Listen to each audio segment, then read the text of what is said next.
காதல் மலர் கூட்டம் ஒன்று வீதி வழி போகும் என்று யாரோ சொன்னார், யாரோ சொன்னார்.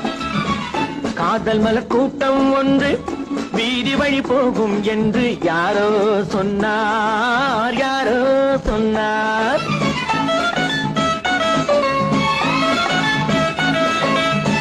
பாதம் முதல் கூந்தல் வரை பால்வடியும் கிளிகள் என, பாதம் முதல் கூந்தல் வரை பால்வடியும் கிளிகள் என யாரோ சொன்னார், யாரோ சொன்னார். காதல் மலர் கூட்டம் ஒன்று வீதி வழி போகும் என்று யாரோ சொன்னார், யாரோ சொன்னார்.